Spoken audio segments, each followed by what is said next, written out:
China ఎంతటి నీచానికైనా దిగజారుతుంది అని చెప్పుకోవడానికి ఇది ఇంకొక ఉదాహరణ.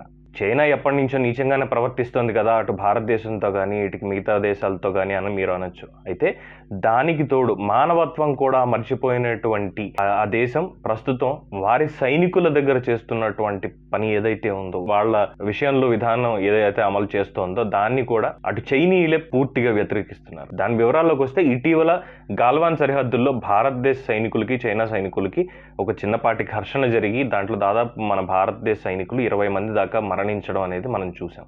అలాగే కొన్ని రోజుల తర్వాత దాదాపు దాచిపెట్టి ఆ సంఖ్యని పరువు పోతుందేమో అన్నటువంటి విషయంతో దాచిపెట్టినటువంటి సంఘటన ఒకటి చైనాలో బయటపడింది. ఏంటంటే దాదాపుగా ఇదే ఘటనలో చైనాకి సంబంధించి 100కు పైగా సైనికులు మరణించారు. ఇది ప్రపంచానికి తెలియకుండా దాదాపుగా ఒక 20 రోజుల పాటు చైనా ఆపగలిగింది. కానీ అక్కడ నుంచి వాళ్ళ ప్రజల నుంచి వస్తున్నటువంటి వ్యతిరేకత, వాళ్ళు చేస్తున్నటువంటి ఆందోళనలో చైనా అధికారులు ఈ విషయాన్ని బయటపెట్టారు. అయితే మన దేశంలో మన భారతీయ సైనికులకి, అమరవీరులైనటువంటి మన సైనికులకి మనం ఎంత గౌరవం ఇచ్చామో, ప్రతి క్షణం మనం వాళ్ళకి ఎంత అటెన్షన్ పే చేసాం అనేది అందరూ చూశారు. ప్రతి ఒక్కళ్ళకి, ప్రతి సైనికుడి మృతదేహాన్ని వాళ్ళ ఇంటికి తరలించే క్రమంలో మొత్తం భారతదేశ ప్రజలంతా ఏకమై ఒక ఊరేగింపులాగా వాళ్ళకి ఒక గౌరవాన్ని మనం ఆపాదించడం జరిగింది. కానీ చైనా దగ్గరికి వచ్చేసరికి దీనికి పూర్తి రివర్స్ గా జరిగింది.